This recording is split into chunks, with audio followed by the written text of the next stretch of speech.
Thank you for being here.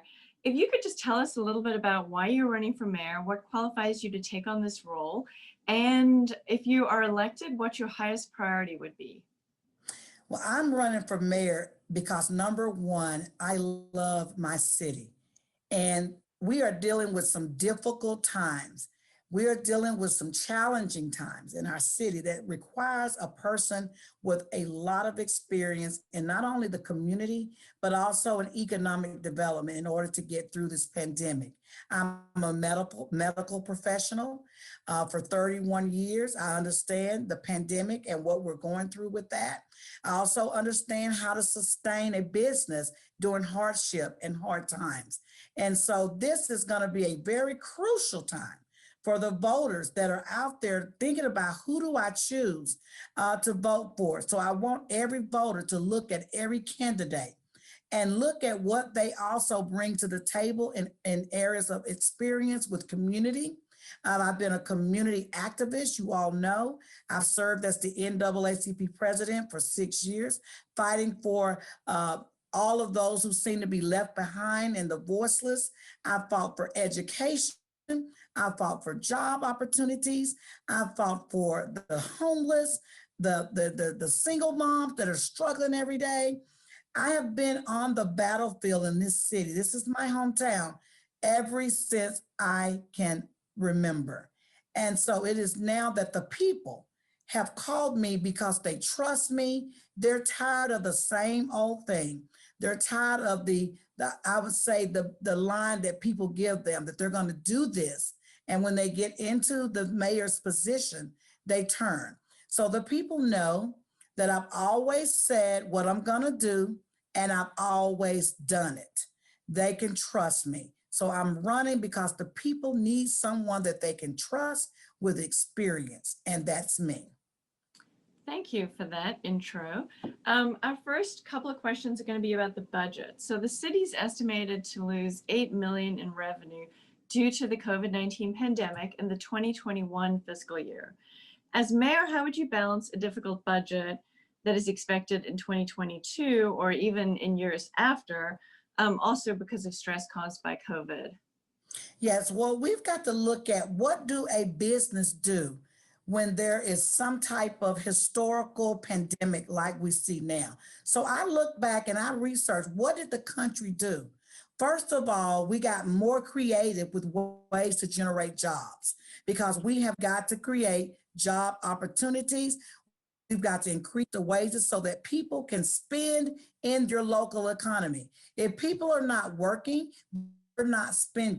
So I'm going to have a robust plan to get more businesses in this community, especially in our marginalized community, and also help sustain the businesses that are there. We have people that are in business now closing their doors because the opportunities for people to buy, to purchase, and do business with them is leaving. So we've got to create those opportunities again. And there are so many other opportunities that Chattanooga can offer this world in terms of coming here. I know tourism is all but stopped. I know that. But we have other ways of generating income. For example, when you look into housing, we have a high percentage of renters, especially in our marginalized communities. We need to convert renters to homeowners so that we can get that tax base of the taxes from those homes that would ordinarily, for example, not even be habitable. Some of these houses are just sitting there. Nobody's in them. We need to have people in there because we know, even with the Section H vouchers, that people don't have a place to live. So they're sharing homes with other people. We've got to get every lot in Chattanooga with a home on it, and every vacant home, we've got to get them occupied so we can continue to generate income. We need to get rid of slumlords so that we can get people in those houses that will be responsible and that will turn our communities into more beautiful communities. When you drive through certain communities, you know, you've seen it, the boarded up abandoned homes, absentee landlords. We've got to do something and be really strict and enforce our policies as it relates to these houses. So we've done it before. We did heavy code enforcement to force people to either fix their houses up or tear them down. We're not going to tear them down if we can help them. If we can help them. So we know that there's a Community Reinvestment Act. I'm going to be looking very closely into where these funds have been going in our community. I want to do a detailed analysis of the budget. I want an audit of the budget so that we can see where this money has gone, because we've gotten so much money over the past decades, and we still have the same problem. In fact, they've gotten worse. We've gotten homelessness has gotten worse. Why has homelessness gotten worse when we've gotten more money into this community for homelessness? So we're going to look at what really is going on behind the scenes and where this money is leaving our economy and not fixing our problems. That's number one. So economic development, spurring on new business growth is going to be a priority so that we can in turn bring more money into our economy. We're not going to be able to trust tourism with that 20 or 30% that we normally get. Tourism is not going to be there like it has been in the past. So we've got to get creative.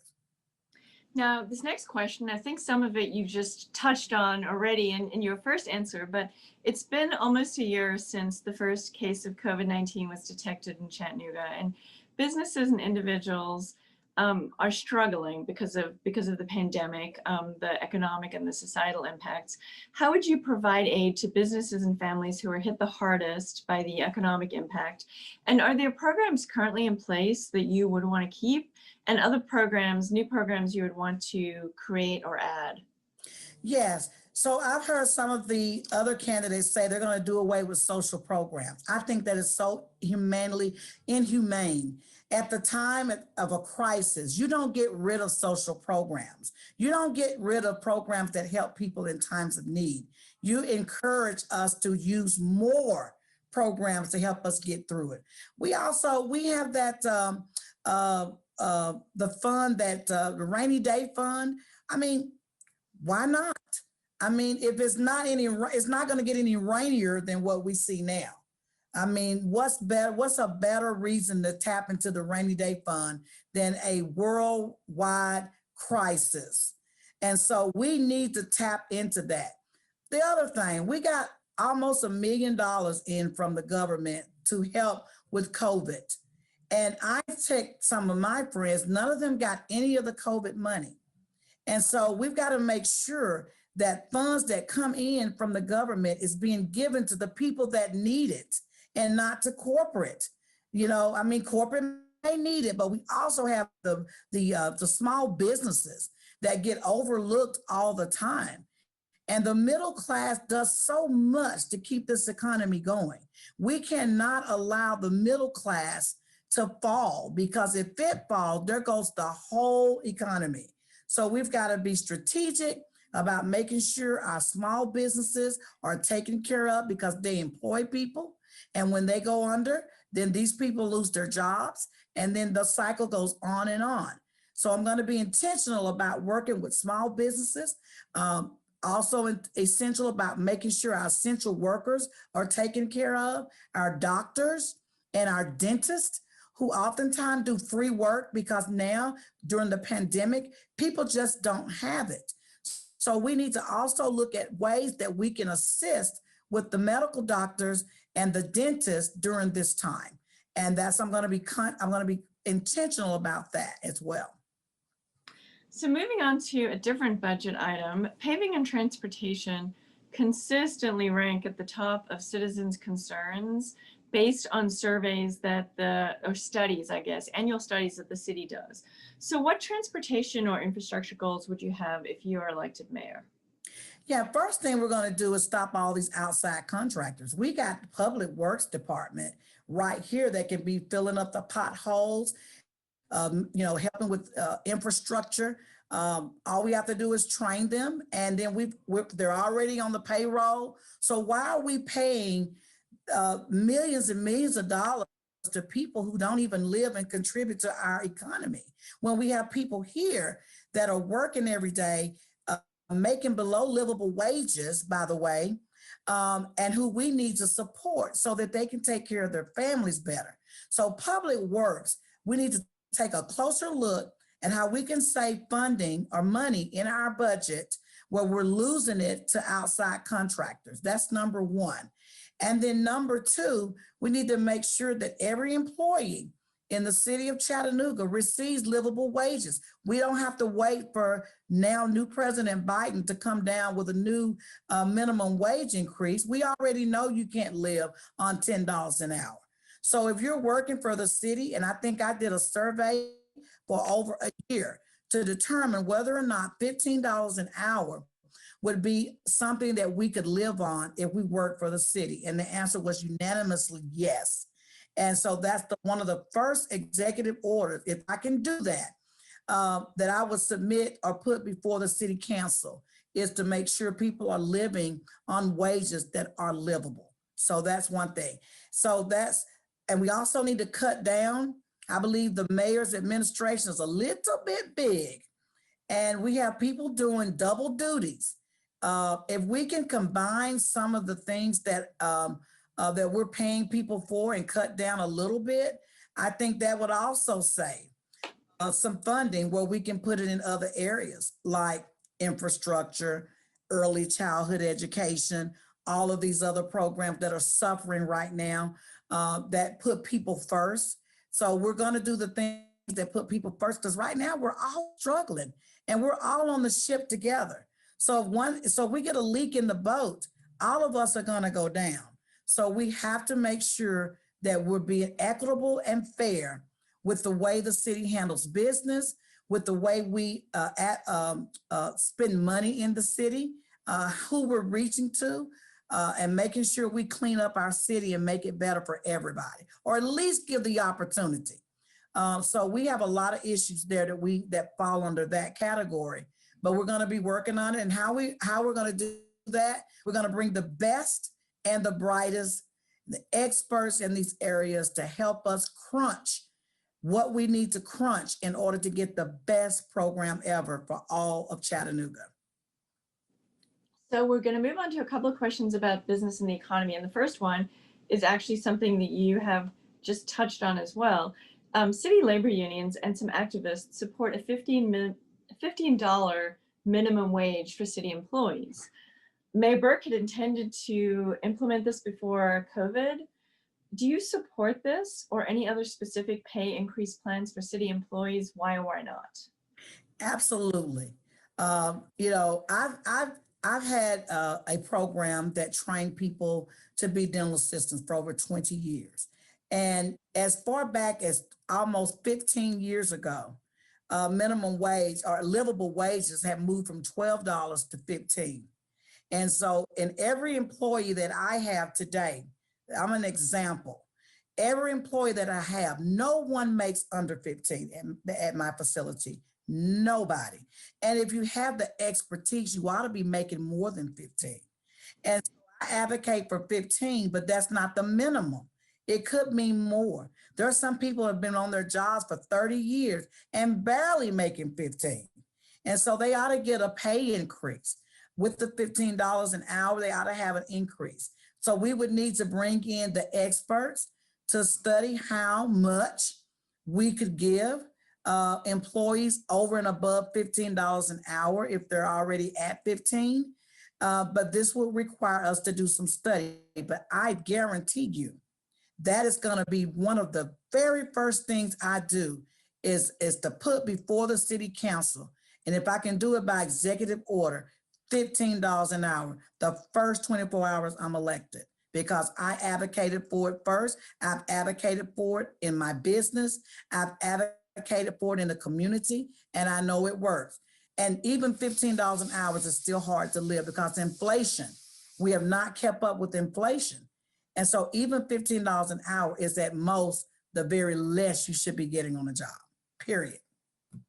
Thank you. So in 2019, 40% of Chattanooga households were considered housing cost burdened, meaning they spent more than 30% of their income on rent or housing, and therefore may struggle to afford other necessities. So how would you address affordable housing if you're elected mayor? Well, first of all, we need to look at who's being taxed this amount of money. and what their wages are on the job.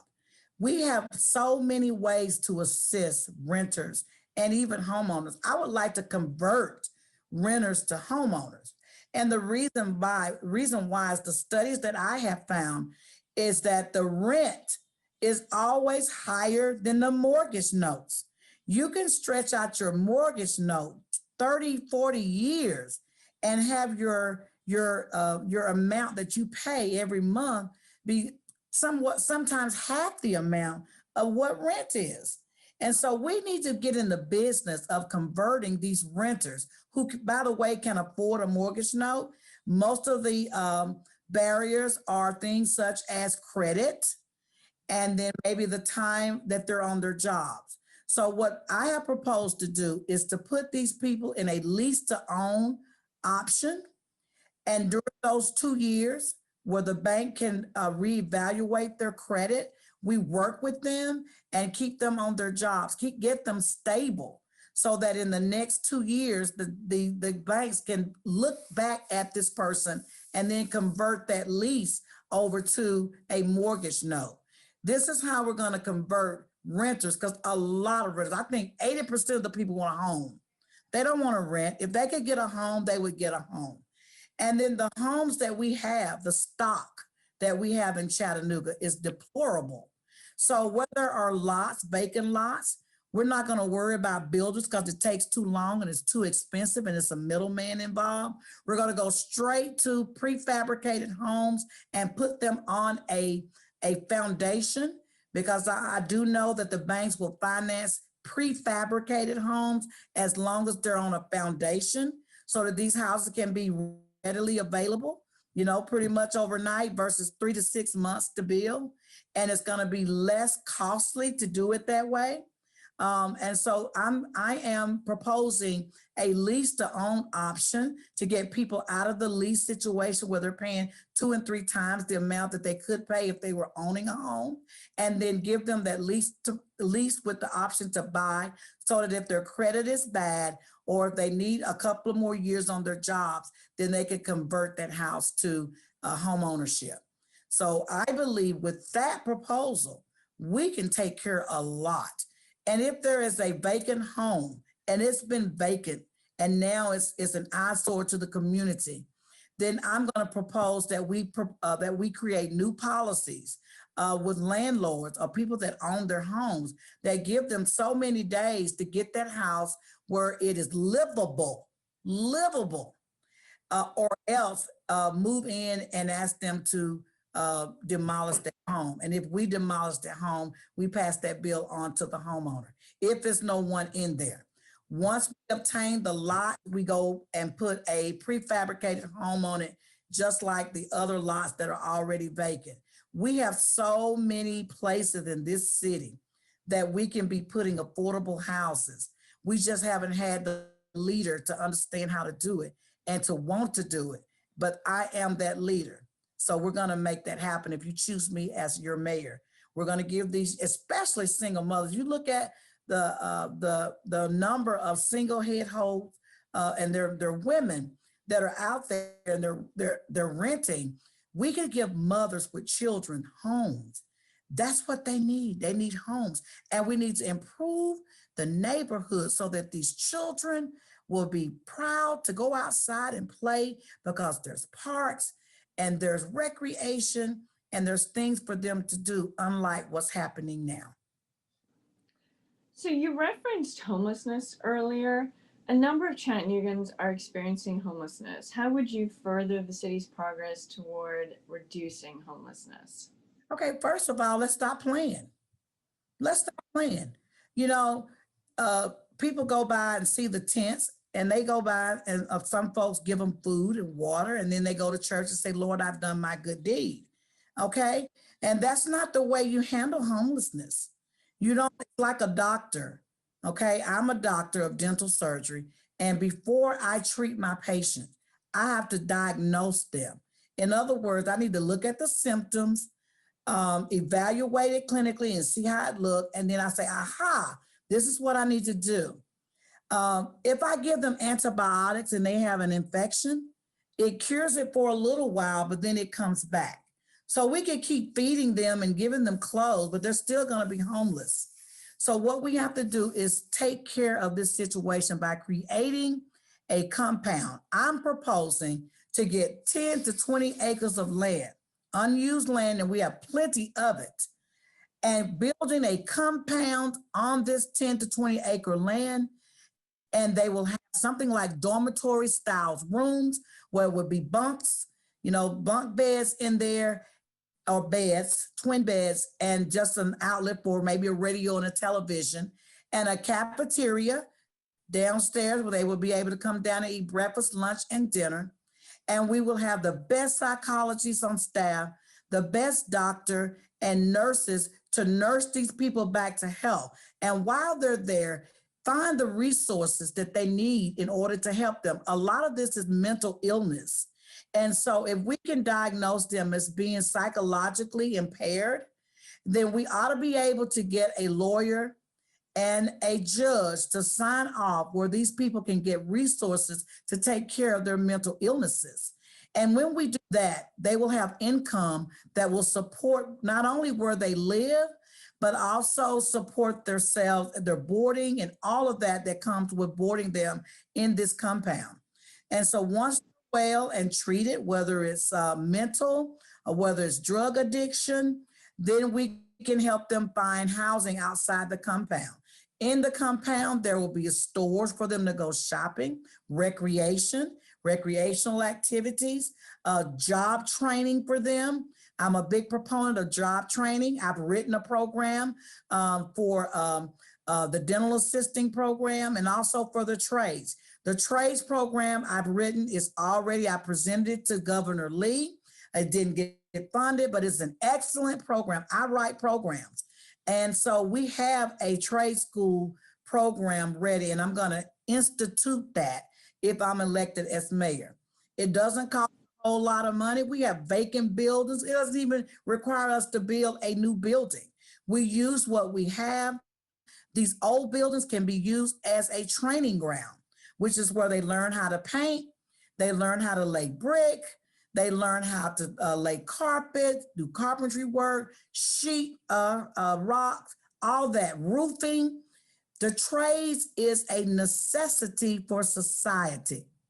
And so if anybody tells you that the trades is a time of the past, they're not telling you the truth, Allison, because I've never seen a computer put or fix a roof.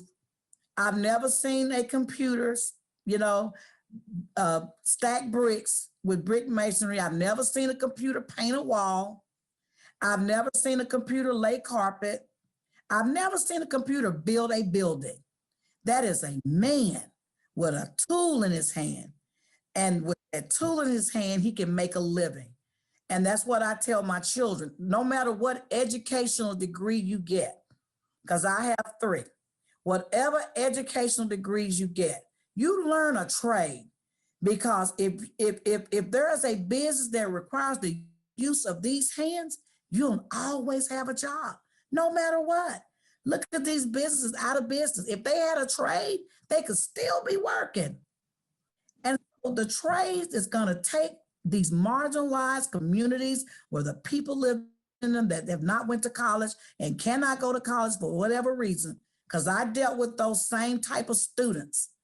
And we're going to help them by giving them an opportunity and putting a tool in their hand so they can go to work. I moved women from welfare to work for 20 years, training them how to be a dental assistant. And they're working above $15 an hour. And they're making a good living. And that's what we've got to do. Everybody's not college bound. I had that conversation with another interview. We have children that are graduating, let me take that back. We have children that are walking across the stage, Allison, with their cap and gown on. And when they get to the other end of that stage, they get a certificate of attendance, which means that they did not graduate. They just attended school for 12 years, and so long, sucker, because you are now added to the list of high school dropouts, which means you cannot go to college. You can't even get in the military. What are we going to do with these people? So why are we complaining When the school system is failing, especially African Americans, disproportionately, children are being failed by the system. We better have the trade school, Allison, because if we don't get the trade schools back, then these people will be the very ones that wreak havoc on our community like we have now and in the past. So the next question is about downtown Chattanooga, which was once a showcase and is struggling to hold on to businesses at the rate it once did. There are quite a few storefronts that are vacant. So how do you think that can be improved? And what factors do you think have made downtown less appealing than it was in the past? Also, do you support the Business Improvement District? Okay, so if you go back and roll your film back, you can see that I was the number one person that was against the bid. I held a protest right outside of the city council building. And so it has caused a lot of hardship. And some people have had to give it up. It's too much on them. The taxes, too much. It was insensitive. And so now, what do we do to make sure that people don't lose their business? We need to do the same thing the United States of America did. We need to give them some time, and we need to give them some opportunities for their business to be regenerated. We need to do some free stuff too. We need to bring some folks back to downtown, offer some tickets, some discounts for some activities outside. I know it's cold right now, so a lot of people are not doing outside stuff. But as it gets warm and we kind of get a hold on this COVID thing, we've got to get back to doing things, especially we can do outside entertainment, which is safer. I know I loved Beale Street when I was at the University of Tennessee at Memphis, and I lived on Beale Street. And I love to walk outside and just go outside and walk down the sidewalks and listen to the live entertainment, the artists on the street doing paintings, and all the restaurants that were involved with bringing food for you to buy. It was just a wonderful festivity all year round. And so we've got to do that. I would love to have downtown, as beautiful as it is, to bring entertainment, the artists, all up and down the streets. And that would bring so much revenue to Chattanooga. I know our hotels are suffering now. The Tivoli, the aquarium, all these places that we thought and have in the past brought, I would think, $1 billion to the economy sometime annually. So now we've got to get creative, Allison. How do we continue to make money? I think Zoom has done a good job with keeping us in contact with each other, despite the fact. So how do we change entertainment and make it available to everybody where they can purchase tickets? We do it for sports. You know, people buy, I forgot what it's called, but when there's a boxing match or you got to do pay-per-view to see it. You know, we've got to do some of this pay-per-view stuff. And then the mindset of the people has to be, you know, I'm not doing this necessarily because I want to like do it just for entertainment, but I'm doing it because it's going to support the local economy. So everybody has to get in this mindset of helping. That means doing something extra beyond what you would normally do so that you save your community, just like we do for our country. You know, we are uniting all around this country and taking on this COVID. We are helping one another. Neighbors are doing extra for their neighbors.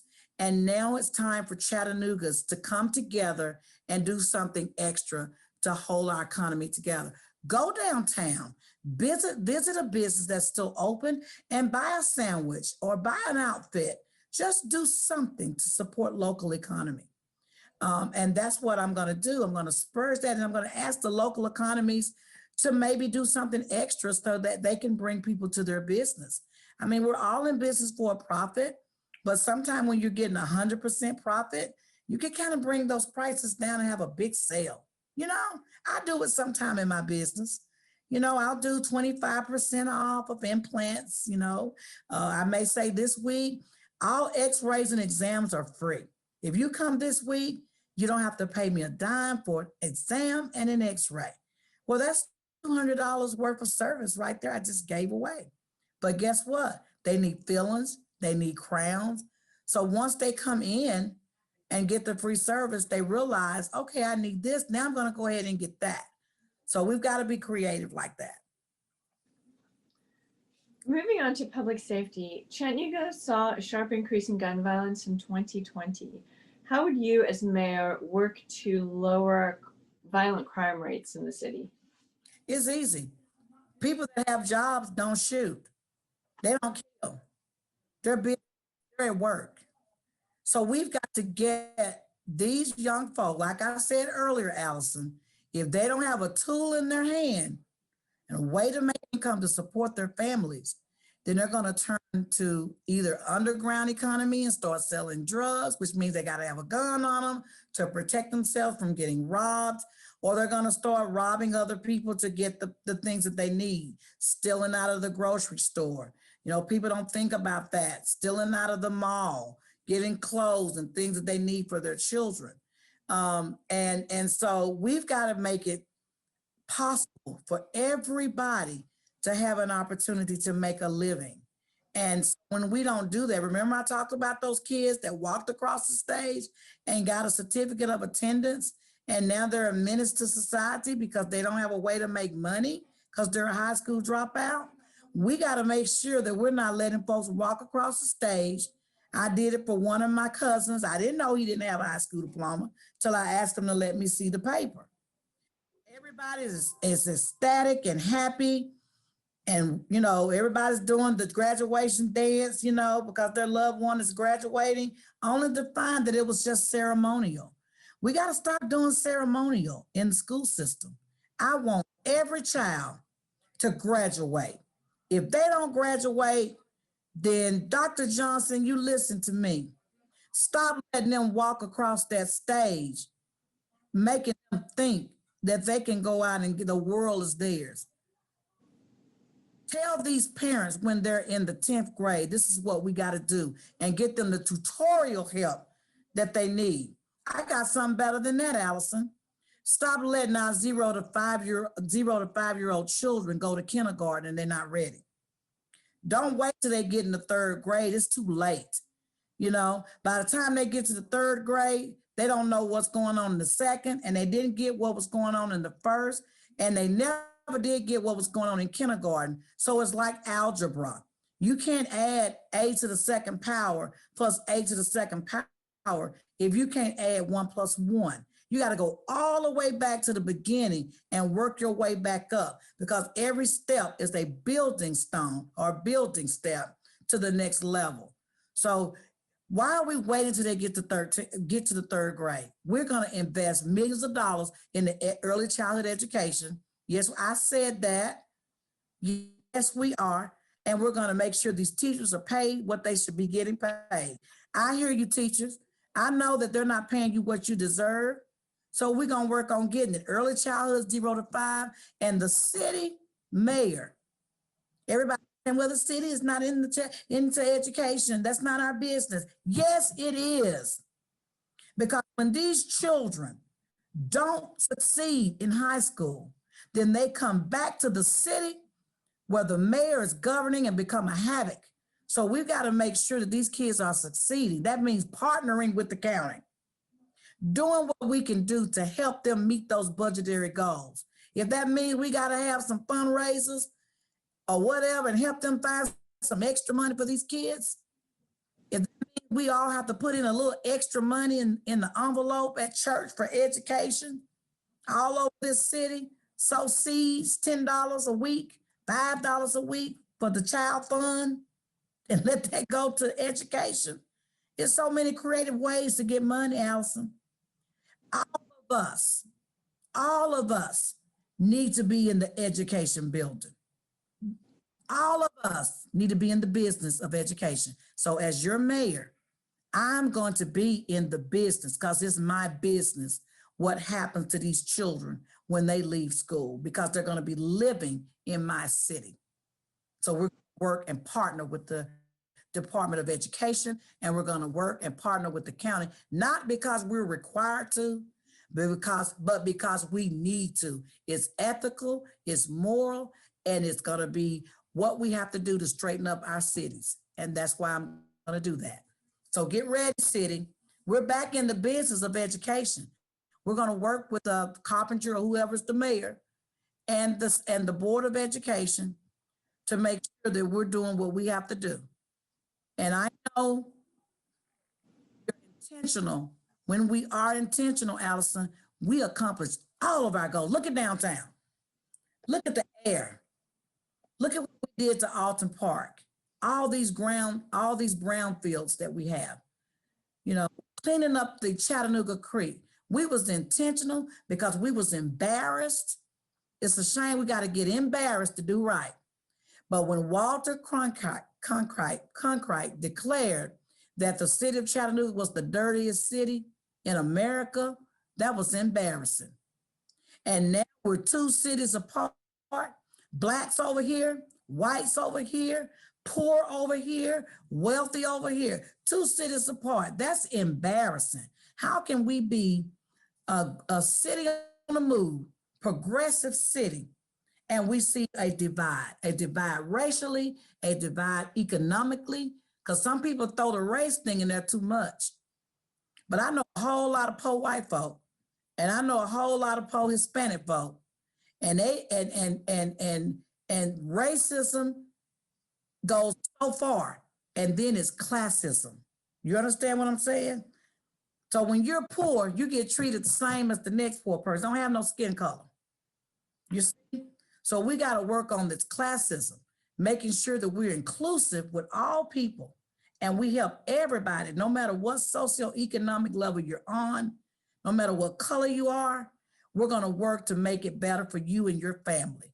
And that's why I'm the most diverse candidate, because I have worked with people on every socioeconomic level. And I know that it has nothing to do with the color of your skin when you really get down to it. There are more poor white folks in this city than black. Now statistically, we are disproportionately affected. So the disparities are bigger. Don't get me wrong, because I don't want nobody to say, Dr. Wood said that black folks not. No, I'm saying when you look at the raw numbers, there's more white folks poor in this city than black folk. Now, when you do statistics, you know, that percentage stuff, y'all mathematicians out there, you know what I'm saying. Then yes, African Americans are disproportionately affected with poverty, and that covers a lot of stuff. So we're not going to even get in there because I'm going to be the mayor for everybody. And I am not, because I'm a businesswoman. You all know I understand the business person. I understand how the wealthiest people think, because I've been in the top 2% of the wage earners of the world. I know what it's like to feel $1 million. Okay. I also been a middle class person. So I know what the middle class person struggles with every day, feeling like they're paying the brunt of everything and paying the highest taxes. I understand that. And I also have lived as the poorest person. So I understand what the poorest person thinks. That's the kind of leader you need. Somebody that understands every level so that we can unite together and come together and solve the problem where nobody is injured. You understand? So that's what it's gonna take, that kind of mayor. So And sorry. Go ahead. Activists spent the summer here in Chattanooga and across the country protesting police brutality and demanding defunding or divesting from police departments. Would you consider either defunding or divesting from the Chattanooga Police Department or any other reforms? And if so, what other types of reforms would you consider? We're going to do criminal justice reform. We're going to look at the laws on the books and see what we need to get rid of. Chokehold needs to go. When it comes to divesting, no. In fact, we need to put more money in the police department so that we can get better officers and get rid of these bad ones. And we're also losing some good officers to our neighboring communities because they don't get paid as much. We also need more money to help go out and recruit more African Americans. We're just looking at the city of Chattanooga. We need to look at historical Black colleges and bring in more African Americans. It's 37% African Americans. Our the police department needs to reflect at least 37% Black folk. I know they use the word minority. I hate that word because minority is everything but a white man. And you all put that in your book. A minority is everything but a white male. So that means when you say I've increased the minority participation, that could be all white women. It could be all women in particular. It could be all Hispanic, all Indians. It could be all whomever. But when you look at the disparities and you look at the problems in this city, African Americans have experienced an experience in this country like no other race. And so, yes, we need to say African American when we're talking about minorities. We need to say white female when we're talking about minorities. And why do I say that, Allison? It's because when the mayor bragged about we have an increase in minority participation, I said, let me see. Who are these people? Because people get all, ecstatic. Oh, he improved it. Who are these businesses that you're talking about? And when I said, well, give me the name of the businesses, because you're not going to give me the breakdown on Black, white, blah, blah, blah, because you say you don't have to. So give me the name of the businesses. So I looked the name of the businesses up, and guess what? The Black folk were in what you call hospitality. So maybe they had a function and, Herman's or somebody, I don't want to call names out, but some Black food business catered the event. I'm talking about these contracts. I'm talking about millions of dollars here. Where are African Americans in that pool of increase in minority participation? Where are women in this participation? Why are women still getting paid less than men doing the same job? Why are we not moving up the ladder, in corporate America and in corporate Chattanooga at the same rate that men are? So we have got to get intentional about women, that's Black, white, Hispanic, whatever, women, and we've got to get intentional about African Americans and these marginalized communities and these homeless people and this educational disparity and this housing disparity, and quit talking about inclusion. I don't want to hear that word no more. I really don't, because we got these big departments and these big companies talking about we've got an equity and inclusion officer and we got an equity inclusion, but what results have come out of it? And I'm sick and tired of buzzwords. I'm not impressed. I'm not impressed if the numbers aren't getting better, Allison. So let's stop talking about it and let's be about it.